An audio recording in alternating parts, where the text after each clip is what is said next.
بسم الله الرحمن الرحيم، والحمد لله رب العالمين، والصلاة والسلام على خير خلق الله أجمعين من الأولين والآخرين إلى قيام يوم الدين، المحمود الأحمد والنبي الأمجد أبي القاسم محمد.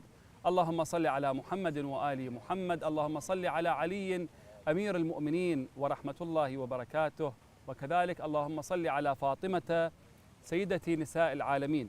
إذن مشاهدينا الكرام، مشاهدي قناة العتبة العلوية المقدسة، في لقاء يتجدد بهذه الذكرى في الأول من ذي الحجة، زواج النورين، زواج المولى أمير المؤمنين سلام الله عليه من السيدة الزهراء. وتحدثنا بحلقة سابقة عن هذا الموضوع وعن آثار وانعكاسات الزواج. اليوم سيكون تسليط الضوء على هذا الزواج المثالي وزواج النورين، زواج الإمام أمير المؤمنين من السيدة الزهراء هو نموذج الزواج المثالي في الإسلام. نرحب بضيوفنا في هذه الحلقة الشيخ مهدي الكعبي، حياك الله سماحة الشيخ. أهلا وسهلا. كذلك نرحب بالرادود المبدع الشيخ ماهر الشبلي، حياك الله، منورنا اليوم، الله يبارك بك. نرحب بالأستاذ الأكاديمي محمد تقي البيضاني، حياكم الله، الله يبارك بك يحفظكم. أنا حقيقة بداية أحب أنه نبدأ الحلقة ونسمع فد شيء من الشيخ ماهر الشبلي. الله يحفظكم ان شاء الله. المعذره تجاوز على سماحه الشيخ الدكتور. نشنف ونعطر الله اسمعنا يحفظكم ان شاء الله بذكر اهل البيت عليهم السلام. اسال الله بحق محمد وال محمد ان يجعل هذه المناسبه سببا لادخال الفرح والسرور على قلوب جميع المسلمين وخصوصا شيعه اهل البيت. امين. اسال الله بحق محمد وال محمد يوفقكم لهذه الجهود والمسعى. واعتذر يعني. يقول رأيت بعالم الرؤيا طبيبا،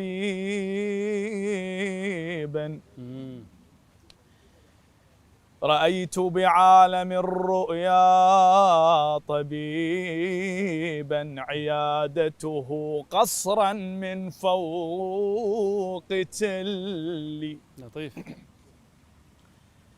يعالج قاصديه بلا دواء، ويعطي للمشاكل خير حل، بأنواع التلاوة كان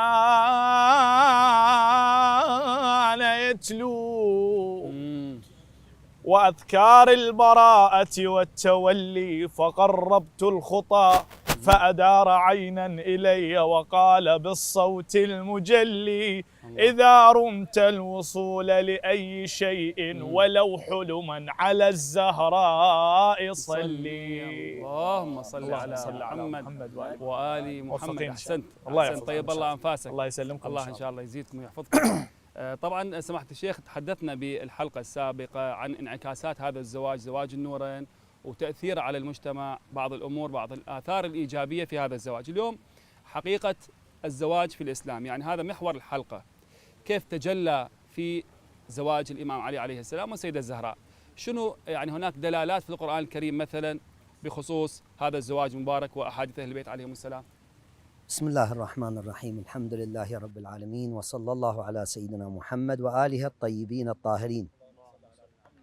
طبعا في البداية دائما نركز على الآيات الكريمة التي نزلت في الزهراء عليه السلام وفي أهل البيت، خصوصا أمير المؤمنين سلام الله عليه والزهراء والحسن والحسين. لماذا؟ لأن نؤصل ونؤسس أن هذا البيت هو محفوظ من قبل الله، في قوله تعالى لنبي الله موسى واصطنعتك لنفسي، يعني كأنه هناك يد غيبية هي التي تداري وتهتم وتعنى بهذا البيت، حتى نعرف أنه هذا البيت قيمته. مثلا في بيوت أذن الله أن ترفع، هذه نزلت في من؟ في أمير المؤمنين سلام الله عليه والزهراء والحسن والحسين. مثلا في آية المباهلة، وهي بالأمس أو قبل في الحلقة السابقة قلنا هذه على مستوى الفريقين عند المفسرين جميعا، أنه هذه الآيات بمن نزلت؟ فمن حاجك فيه من بعد ما جاءك من العلم فقل تعالوا ندعو أبناءنا وأبناءكم ونساءنا ونساءكم وأنفسنا وأنفسكم ثم نبتهل فنجعل لعنة الله على الكاذبين. الآن عندما نسأل بمن أتى رسول الله صلى الله عليه وآله عند المباهلة. المباهلة معناها شنو؟ معناها المخاصمة مع الخصم. نبتهل، ندعو أنه تنزل عذاب أو عقوبة من السماء على الكاذب.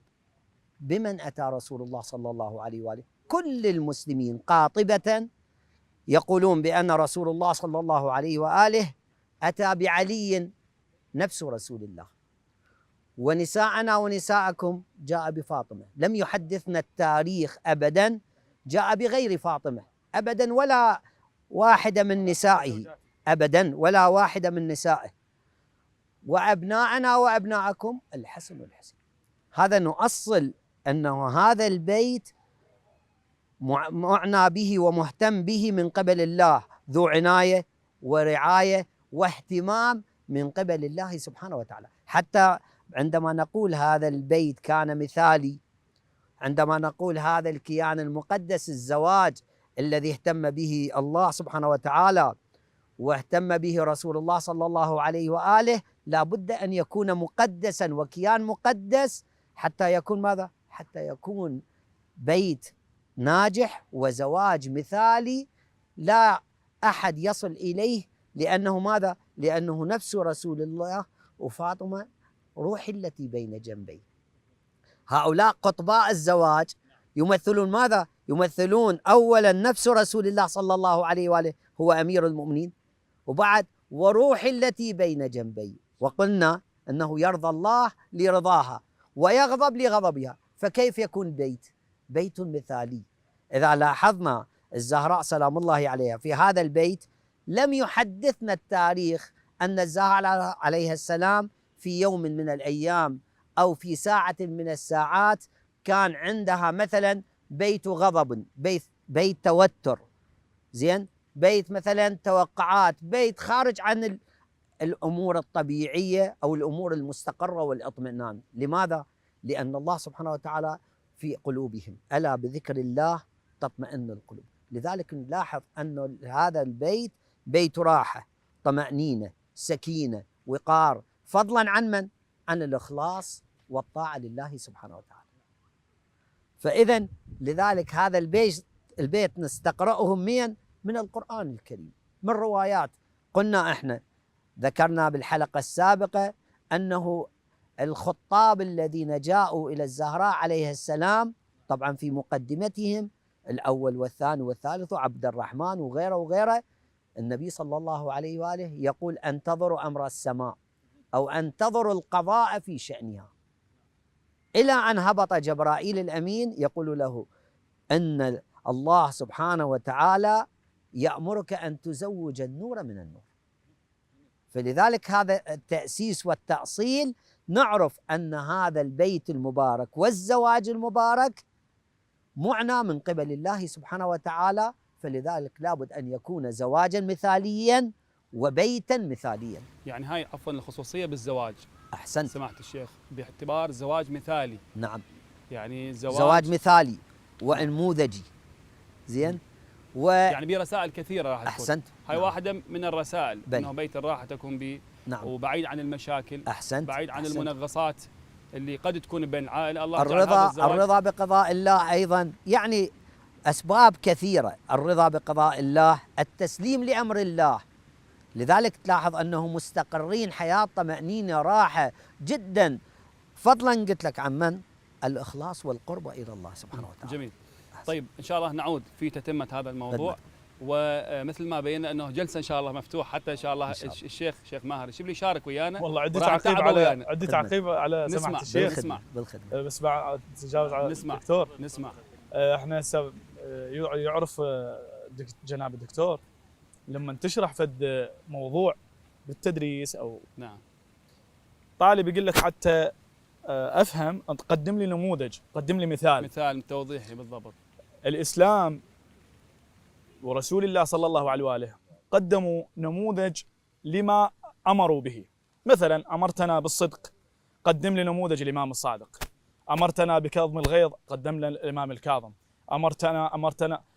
أمرتنا برجل مثالي، قدم لنا علي بن أبي طالب سلام. المرأة المثالية الزهراء سلام الله عليها. أمثلة يعني موجودة. أنت تريد من عندي الإسلام رسول الله، تريد من عندي بيت بيت محفوف بالامن، بالطمانينه، بالراحه، السعادة، بالكذا، المودة، سعاده، احترام متبادل. قدم لنا فد نموذج يا رسول الله، قدم هذا الزواج، جميل، التفاته حلوه. قدم هذا الزواج. فعلا. اي شيء بالدنيا ماكو، يعني بهاي دنيتنا اذا تريد مثلا فالانعكاس من اهل البيت موجود. جميل. تعال بعد جناب. احسنت كثيرا شيخ ماهر. الله يسلمك. احنا راح ان شاء الله نتعبك بالثنين خادم. بالقراءه ان شاء الله، الله وكذلك بالمداخلات. الله يسلمكم. دكتور محمد البيضاني، يعني السيده الزهراء اكيد يعني تاثير الوالده السيده خديجه اكيد تاثير جلي وواضح على البنت. لا شك. فشو تشوف التشابه بين السيده خديجه كزوجه والسيده الزهراء كبنت؟ بسم الله الرحمن الرحيم، الحمد لله رب العالمين، الصلاة والسلام على طبيب النفوس وحبيب القلوب محمد وعلى آل بيته الطيبين الطاهرين. اللهم صل على محمد اللهم صل وآله. على محمد وآل محمد. تحية طيبة لك ولضيفيك الله يحفظك. الجليلين، الله يحفظكم. الجليلين الفاضلين. الله يسلمك. الله يحفظك.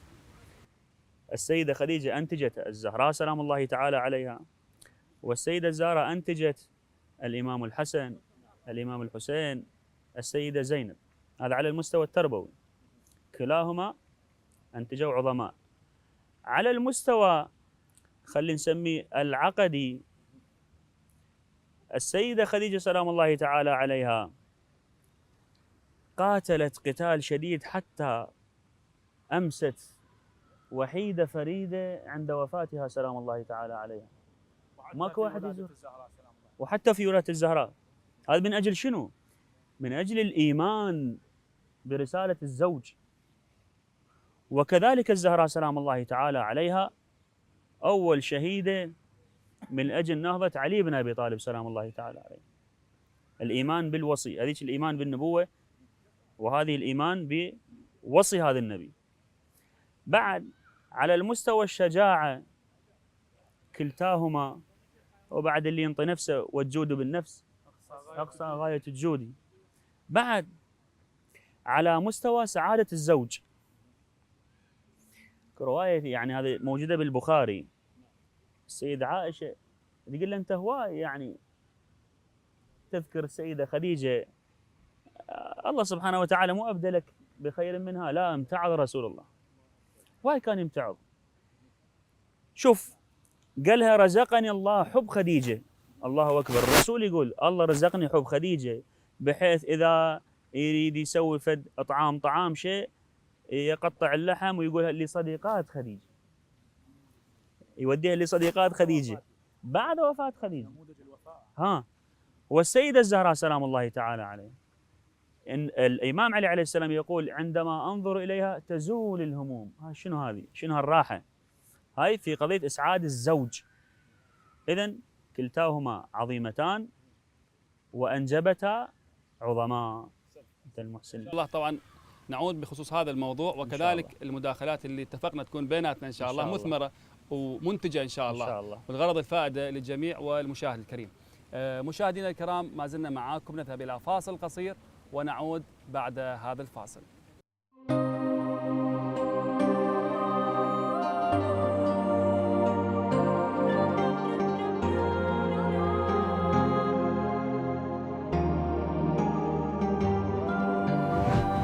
قال رسول الله صلى الله عليه وآله لفاطمة عليها السلام: إني زوجتك خير أهلي وخير أمتي، أقدمهم سلما وأعظمهم حلما وأكثرهم علما. أهلا بكم مشاهدينا الكرام في هذه الحلقة الخاصة بذكرى زواج النورين، زواج الإمام أمير المؤمنين من السيدة الزهراء عليها السلام، وتحدثنا عن انعكاسات هذا الزواج المبارك وكذلك تأثيرات هذا الزواج في المجتمع. سماحة الشيخ مهدي الكعبي، بخصوص أنه بيت الزهراء بيت مبارك، بيت ينتج الأجيال وله دور في تربية الأجيال، كيف أنه له تأثير بخصوص التربية سماحة الشيخ وتأثيره على الزوج هذا البيت وكذلك على المرأة؟ يعني أكو أدوات، ما هي هذه الأدوات في هذا البيت؟ أحسنت، جزاكم الله خير. طبعا بالبداية رسول الله صلى الله عليه وآله عندما يحدثه الله يقول: وإنك لعلى خلق عظيم. فلا بد لرسول الله صلى الله عليه وآله هذا الخلق العظيم أن يزرعه في من؟ في فاطمة سلام الله عليها وفي أمير المؤمنين سلام الله عليه، وهو نفس رسول الله كما قلنا.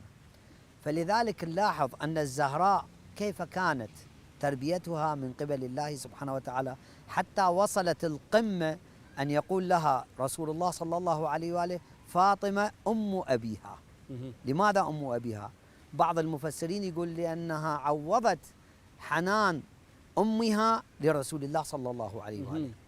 هذا قصدي وين يأثر؟ يأثر على تربيتها، يأثر على سمو أخلاق الزهراء عليه السلام. نعم. في الحسن والحسين كيف ربتهم؟ هؤلاء كانوا أحفاد رسول الله صلى الله عليه وآله.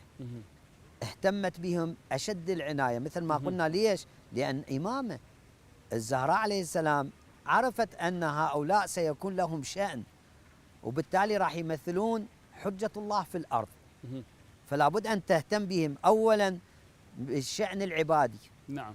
هذا الشأن الأول. الشأن الثاني الشأن الأخلاقي، الشأن السلوكي في المجتمع، كيف يتعاملون، كيف كانت أخلاقهم، شلون تعاملوا على رغم صغر سنهم.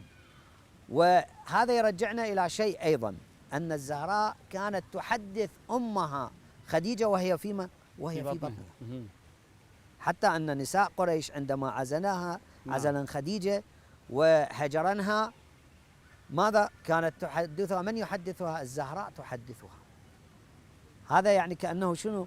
لا يخفى أن الزهراء عليه السلام كانت ملتفتة إلى هذا الشأن، ملتفتة إلى أنه الاهتمام بالحسن والحسين وكيف سيكونا إماما. كيف قال رسول الله صلى الله عليه وآله الحسن والحسين إماما إن قاما وإن قعدا.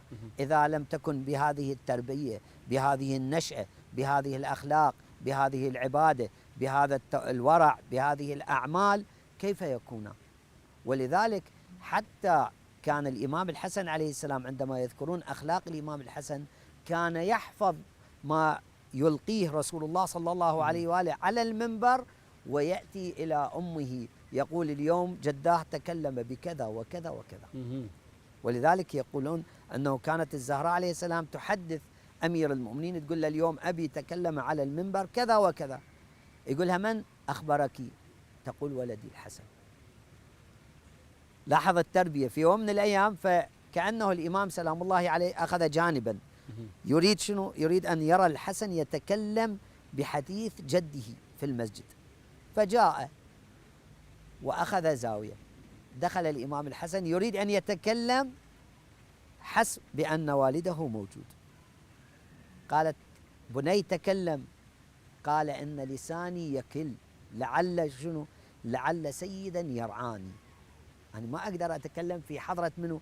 في حضرة أبي. هذه التربية من تربية الزهراء عليه السلام، ربتهم هذه التربية العالية، الأخلاق العالية من أخلاق رسول الله صلى الله عليه وآله، فكانوا نموذجا في الأخلاق. حتى أنه في يوم من الأيام يذكر لنا التاريخ أنه عندما رأوا شخص وضوء حاج مثلا شيبة كبير، رأوا أنه مثلا يتوضأ وضوء خاطئ، ما اجوا قالوا له باسلوب هذا وضوءك خطا. شوف التربيه، لاحظ الاخلاق.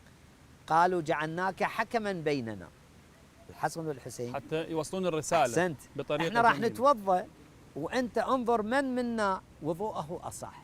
شوف هذه الرساله، هذه الترجمه بمن؟ ترجمه بالاعمال مو بالقول.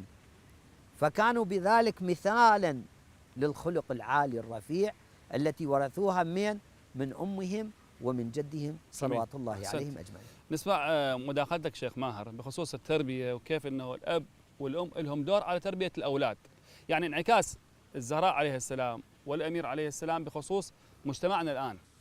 لا، هي قضية أختصرها بكلمة واحدة، قضية استيعاب. قبل لا أدخل بهاي، فالتعقيب على سماحة الشيخ، الله سبحانه وتعالى جعل محمد وآل محمد أنوار. الحسن والحسين هم من الله، إمامان معصومان قاما أو قعدا، مو؟ ولكن هذا التحامل وهذا الإصرار على انعكاس التربية للناس، طبعا هذا جهد إضافي فوق الجهد اللي موجود، فوق الجهد اللي تتحمله أي مرة موجودة هسه بأي بيت. الزهراء سلام الله عليها تعكس القيم، المثل، الكذا هذا إلى العالم. طبعا هاي تعقيب على سماحة الشيخ. قضية استيعاب ترى بالبيت. الرجل اللي لما يستوعب زوجته أو يستوعب جهاله، أذكر قصيدة بها أنت قبل شوية طلبت من عندي قصيدة، شوف أحد الشعراء كاتب هالمقطوعة أنا دائما أقرأها. يقول: عمر الحسن 6 سنين وعمر حسين 5 سنين، الهم يذكر التاريخ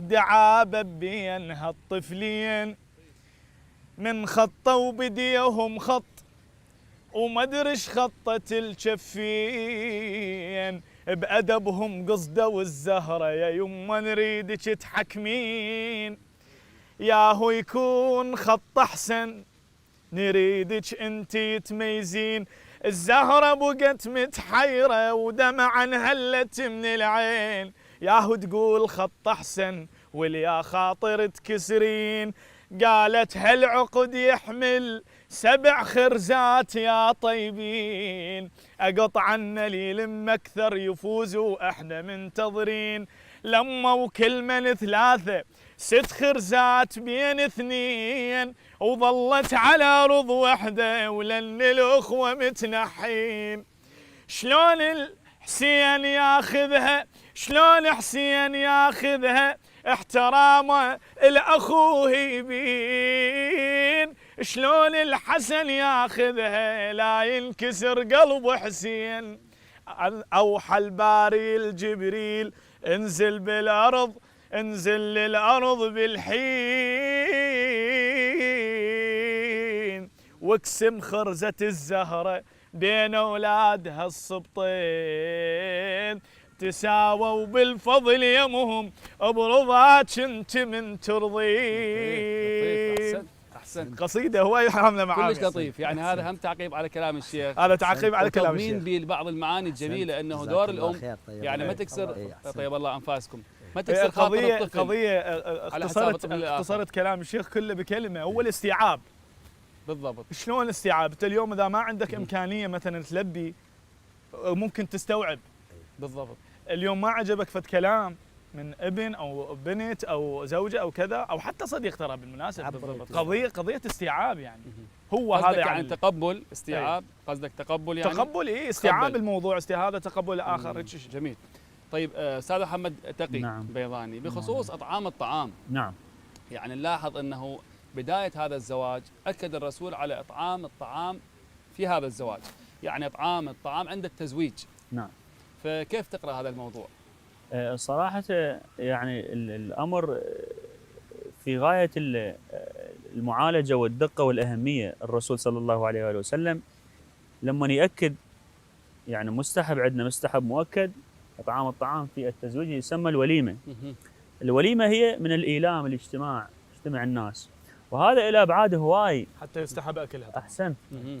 وإلى أبعاد، هذا أبعاد كثيرة، منها التلطف في الدعوة، منها شكر النعمة، الزوج يشكر هاي النعمة، منها إكرام المهنئين اللي يجون، بعد منها أكو قضية جدا مهمة اللي هاي يريد يعالجها النبي صلى الله عليه وآله وسلم، بأنه يا زوج أنت تزوجت ابذل وراك نفقة شوية، حرك مالاتك، حرك جيبك خلينا نقول، فوراك نفقة يجي السحب. فوراك نفقة. أنا قلت بجيبك عقربة. لطيف دكتور، لطيف. الله يحفظكم. فشوف الرسول باللاوعي يريد يخلي عند الزوج باللاوعي حركه بصورة غير مباشرة، بأنه أنت أنفق، لأن وراك راح يصير فد بيت ولازم تراعيه وتعرف نفقة العيال وغيرها. يعني بهالصدد هذا جاءت عرضا النبي إبراهيم عليه السلام يقول عندما يعود من سفر من مهمة كذا يجيب وياه فد شيء لعائلته، إذا ما لقى شيء يقول يجيب وياه تراب يخليه فيه جراب حتى من يدخل يفرحون أهله أطفاله، هواي مهمة. شوف هذه الرسول صلى الله عليه وسلم عالج هذا الأمر باللاوعي، أكد على هذه، يعني خلينا نقول من فوائد الوليمة. نعم عفوا. طبعا مداخله بخصوص هذا الموضوع. نعم. قلت انه اطعام الطعام يعني عمل الرسول سنه ولكم نعم. في رسول الله أسوة حسنه. نعم. باعتبار اطعام الطعام، فالناس خصوصا العلماء يعني هم شوف هذا الشيء مركزين عليه ويعملون به. بينما تجي الى قضيه المشيه، يعني المشيه ما لها عندنا اصل. يعني يقول اذا صار مثلا توافق بين الزوجين بعد المشيه شنو الداعي لها؟ لا، هي المشية شنو استاذنا؟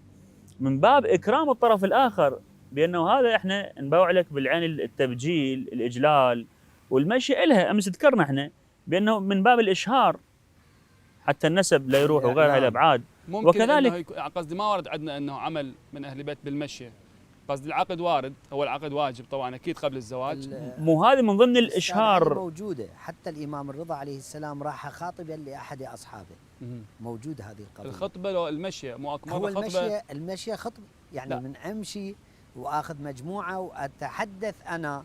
طبعا خطبه طويله، حتى بعض يعني كانه خلينا نقول رجالات الحوزه وطلبه الحوزه يستشهدون بها عند الذهاب الى الخطبه، يتكلم لعله. لا، وهي الخطبه موجوده سنه. احسنت. هاي الخطبه موجوده. طيب جماعه راحوا خطبه بعدها صارت مشيه، شنو المعنى من شنو مشي؟ ما انا ما فاهم شنو مشي يعني. المشي معروفه اكيد لا يعني. استاذ علي، احنا عندنا العرف الان انه يتراضون النساء. نعم. النساء ينقلون مثلا هيك الخطبه هو توافق، ما يصير توافق، الدور يصير الرجال. خطبه الرجال. احسنت. يعني فهي المشي الرجال كانه وتختصر الكثير من الامور ترى المشي. لا، هو قصد الاستاذ إيه. خلي يكون في جانبه. نعم. قصده قد تكون مكلفه هاي الامور نعم. على الزوج، تعرقل الزواج، تعرقل الزواج. ما عنده لا امكانيه. بالعكس، هو هذا يعني وحده للطريفه. احنا في يعني فرح ان شاء الله احد رواديدنا نعم. فراح يقرا مولوده لاحد الاخوه المؤمنين. لما نخلص قالوا له ترى العروس بنت عمك. ايه عمك اللحيه. ايه هو لو جاي بالمشيه يعني حتى وشيجه القربه كذا شيء يعني هاي بالعكس هاي من الزينات. بالفعل. ولكن اكو فد امر مهم جدا، قضيه الوليمه حتى لا يفوتنا. الامام الرضا سلام الله تعالى عليه ايضا اولم وليمه، فكان فرح كذا اولم وليمه، فاجا واحد يعني دعا الناس، كل الناس قعدوا، الاماء يعني الاحرار العبيد كذا قعدوا ياكلون. واحد اجى قال له يا ابن رسول الله لولا عزلت العبيد، يعني هاي مهمه الان لها انعكاسه في مجتمعنا. قال له الامام مه باللغه يعني اسكت. قال له الله واحد والاب واحد والام واحده، يعني فعلامه هذا يعني ليش التفرقه هذه؟ بالعكس قال له هؤلاء، يريد يقول الامام هؤلاء بهم الثواب. فكذلك الان لما يعني الانسان يولم وليمه للعرس للزواج مستحب محسوبيات وكذا، وهذا في صدر المجلس لا يكون حتى الناس الفقراء يكون لهم نصيب. جميل. وسواسية. طبعا نعم. استاذ محمد جزاك الله خير. الحديث الشريف انه لا وليمه الا في 5 طبعا، في العرس والغرس. زين طبعا يعني خلينا نتكلمها بشكل عامي، يعني عند العرس وعند الطهور وعند الركاز او الوكاز يعني البيت. زين وعند الفاتحه. طبعا الفاتحه فيها كلام. نعم. من يعمل، تدرون انه هذا مفجوع كانه يستحب. الفاتحه مو الوظيمه هي وليمه، لكن من يعملها مثلا الجار او الناس الاقرباء، ما يعملها صاحب البيت، لان صاحب البيت هو عنده مفجوع. مصيبه. ولذلك حتى يكره ان تاكل من صاحب العزاء. اما الاستحباب وين؟ الاستحباب في العرس، في الطهور مثلا. نعم. في الركاز او الوكاز يعني البيت، بيت جديد اذا جلست. هذه يعني كانه شوف الله سبحانه وتعالى لماذا اتخذ ابراهيم خليل؟ من جمله ما يذكرون اكرامه للضيف، اطعامه للطعام. يعني هذه قضيه اطعام الطعام. نعم. فيها هوايه اشارات. آثار طعام. جدا فيها عظيم. اشارات وشنو واثار. احسنت. طبعا نرجع ان شاء الله، نرجع ناخذ فاصل. مشاهدينا الكرام، مشاهدي قناه العتبه العلويه المقدسه، نبقى معاكم بدقائق هذه الحلقه الخاصه بذكرى زواج النورين. فاصل ونعود بعد هذا الفاصل.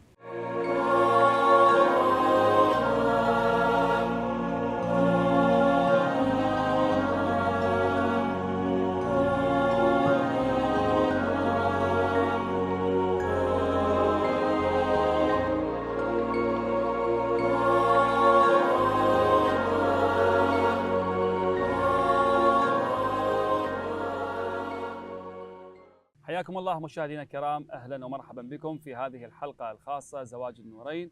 وتكلمنا انه بخصوص هذه الحلقه انه هذا الزواج هو المثالي في الاسلام وله اثار وانعكاسات في المجتمع، والجميل انه ناخذ من هذا الزواج او سلوك الزوجين في هذا الزواج تحديدا. سماحه الشيخ مهدي الكعبي تحدثت قبل قليل بخصوص هذا الزواج، وكذلك هناك مصاديق لهذا الزواج. الان نتحدث اعمال الامام امير المؤمنين سلام الله عليه وكذلك سيدة الزهراء في القرآن الكريم، كيف كانت مصداق؟ نعم. طبعا بالمناسبة أفضل شيء إذا أردنا في الزواج الصحيح أن كل أحد، كل زوج وزوجة، أفراد الأسرة، أن يعرف كل شخص حدوده وحدود الآخر. الحدود. أحسنت. جميل. شلون نعرف؟ يعني مثلا لابد للزوجة أن تعرف ما هي حدودها لزوجها، وواجباتها، واجب زوجها عليها، وواجباتها على زوجها. هذه إذا كل إنسان عرف حدوده وتحرك على مقدار حدوده ما راح يصير اختلاف، ولا يصير شنو، ولا يصير مثلا كأنه نوع من الغصب، نوع من خلينا نقول التوتر. لذلك نلاحظ أنه من أفضل من يقدم هذه أو يطبقها هو علي بن أبي طالب والزهراء عليه السلام.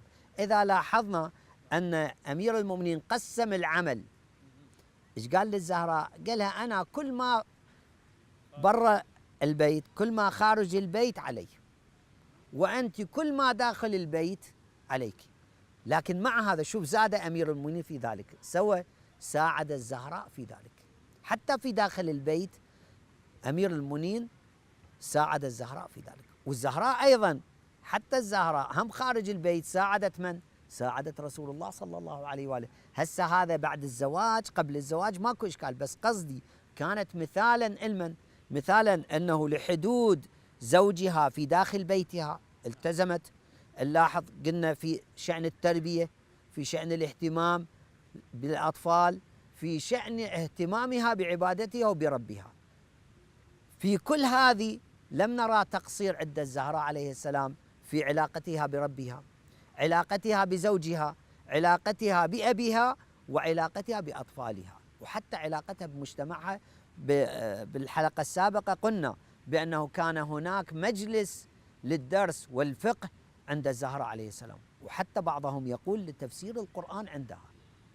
كانت النساء تفد إليها لتسألها عن المسائل الشرعية والمسائل الأصولية والمسائل العقادية.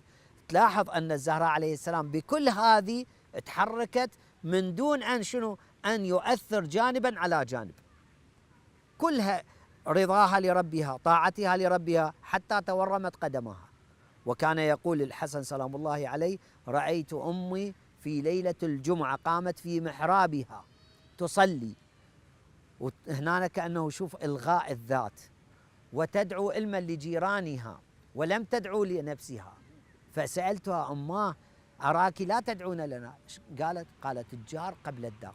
لاحظ في كل هذه الزهراء تلاحظ الأمور الأخلاقية والأمور النفسية، ويعثرون على أنفسهم ولو كان بهم يعني دائما خصاصة. شوف أهل البيت هو مبدأهم العطاء. أحسنت. دائما هم العطاء في كل شيء، ومع أحلك الظروف، مع شدة احتياجهم للدعاء لا يدعو لنفسه، المن يدعو. وهذا قمة في العطاء وقمة في الإيثار، أنه إنسان يوصل مثلا في بعض الأحيان يقولون شخص مثلا وصل إلى الإمام الحسين عليه السلام ماشيا مسافة لعله 400-500 كيلو، يقول رأى شخص يتوسل بسيد الشهداء: أقضي حاجتي. يقول هذا نسى حاجته، قال له: يا أبا عبد الله أقضي حاجة هذا.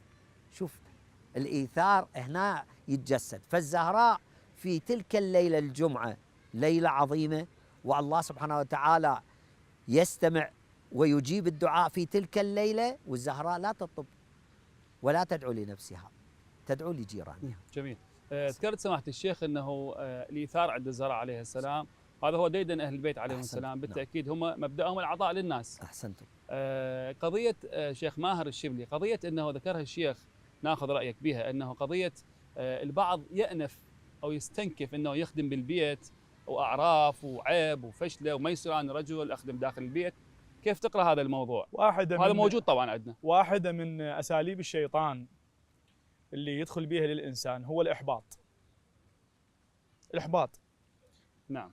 وهسه مجتمعنا مع الاسف يعني لما تتكلم ويا المراه، يابا مو كانت الزهراء هيك تسوي، يقول لها انا وين الزهراء؟ هذا هاي الحجه خلينا نقول، او الهروب، انه انا وين الاحباط. هذا جلد الذات. جلد الذات هذا يعني يابا انت امير المؤمنين بعظمته كان يساعد الزهراء وكذا وشو، ذاك علي بن ابي طالب انا شنو؟ اذا هو خلينا نقول هاي اساليب، هاي واحده الموضوع. من اساليب الشيطان. بالضبط. زين احنا او هو رسول الله صلى الله عليه واله اللي هو اعظم من الزهراء، ولكم في رسول الله اسوه حسنه، مو؟ نعم. وهذا امتداد لرسول الله. احنا قضيتنا هذا البعد عن اهل البيت. شوف هو هذا يعني البعد الروحي، البعد عن اهل البيت. يقول له انا ويني وانا علي بن ابي طالب، انت شنو؟ بمن تتاسى؟ انت بمن تتاسى؟ بمن تتبع؟ المن تتبع يعني المن هذا. هو هذا المشاكل اللي جاي تصير بالمجتمع، هو هذا اساسا. استاذ محمد الويضاني، رايك بالموضوع انه هذا اللي يستنكف من خدمه العيال او مثلا اي شيء بالبيت ما يتدخل، يقول انا وين وانا امير المؤمنين؟ لا برايك انت الشخص. وهذا مو صحيح، لانه احنا يعني حتى اوصل هذا الموضوع، هو ليش يعني اهتمام السماء، ليش اهتمت بالزواج الامير المؤمنين عليه السلام والزهراء؟ واحنا امس يعني قعدنا لقاعده انه السماء اذا امرت بشيء او اهتمت بشيء لابد ان يكون شيء يعني في غايه الاهميه.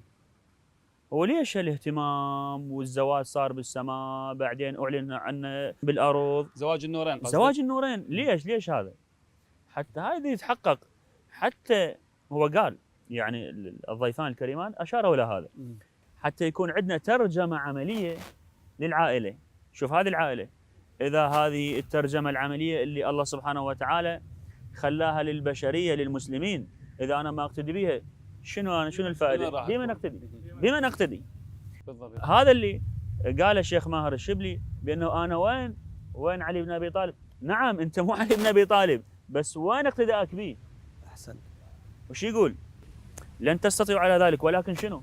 اعينوني بورع واجتهاد وعفة وسداد. انا لازم اتبع علي بن ابي طالب في هذا الامر، يعني اتبع هذا رسول اللي الله بقدر ولو بقدر. نعم. واحده من فلسفه احسنت. واحده من فلسفه الارقام 1 2 3 4 ان هناك نسبه.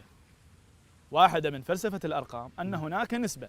يعني انا هسه مثلا ايش قد مستوى تقواي مثلا وصولي الى الله، اكيد في نسبه معينه. اكو الانبياء واصلين الى مثلا 100%. انت لو مهما تجتهد ما توصل 100%. بالتاكيد. مو ولا ال 100% اصطفاء من الله سبحانه وتعالى. خذ 60. اي خذ 60. واحده من فلسفه الارقام، لا ال 60 صعبه. واحده من فلسفه الارقام هي هاي النسبه. هي هاي النسبه.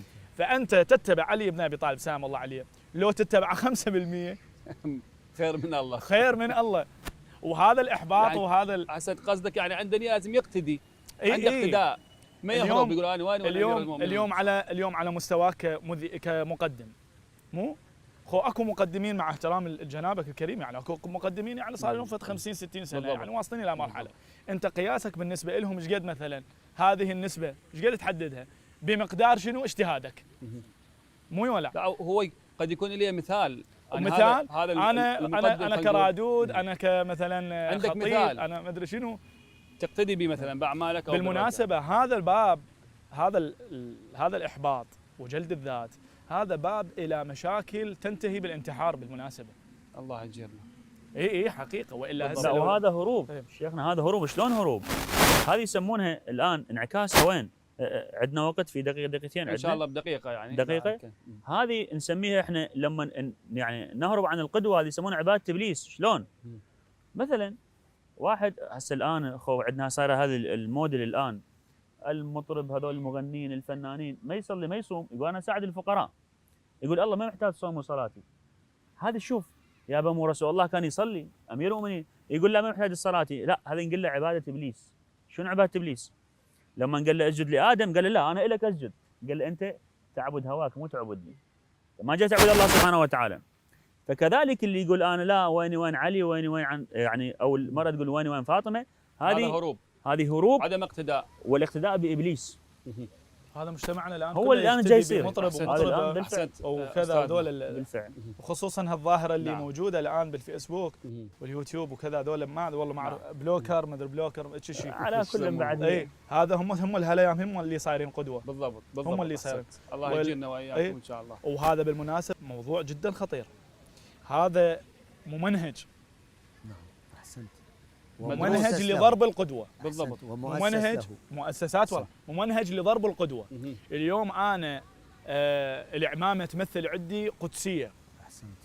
انت ابن النجف وكل احنا اولاد أحسنت. نجف. جزاك الله عرفت؟ خير. ماكو نجف ما يشوف معمم اذا ما يبوس ايده طبعا. ليش؟ لانه عنده ويحترم هاي العمامه مقدسه. احسنت. الان حتى اسقط هذا المجتمع اضرب العمامه، احسنت. حتى اسقط هو هذا المجتمع اضرب المرجع، اللي جاي يصير الان هو إي. المجتمع. حتى اسقط مثلا احنا سنشوف زيارات المليونيه المن رايحه عتبات مو بالضبط. حتى هاي اسقطها اضرب أحسنت. القدوه، اضرب العتبه، شو اقول عليهم يبوقون أحسنت. كذا كذا كذا اكو هجمه كلها أو افتراءات هجمات. أحسنت. ممنهجه. واحنا بعضنا مع الاسف يعني الاغلب الاعم يطبل هاي ماخذين الشيء. ذولا ينقاد. ماخذين ذولا مثلا. شوف مع جل احترامي يعني للوقت يعني خف اخذت الوقت. وانتهى الوقت الان. هو انتهى الوقت. انت اليوم لما أنا اقول سماحه الشيخ اليوم والله ساعد له فد 100 واحد من الفقراء وسوى لهم بيوت، مهم. شو يقول لي؟ يقول لي معود من يقول، مو من عنده. لكن لما اجيب له فالسالفه مو زينه مو زينه يتبعها. بالضبط. أحسنت. مع الاسف يعني عندنا السالفه المو زينه تنتشر بالضبط بسرعه يعني. بالضبط.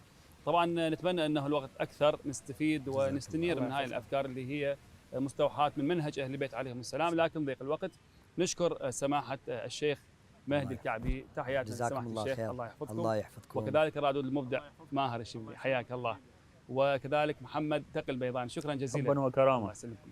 والشكر لكم مشاهدينا الكرام، مشاهدي قناة العتبة العلوية المقدسة، على أمل اللقاء معكم بحلقة متممة للحلقتين السابقتين من برنامج وحلقة خاصة زواج النورين. السلام عليكم وإلى اللقاء.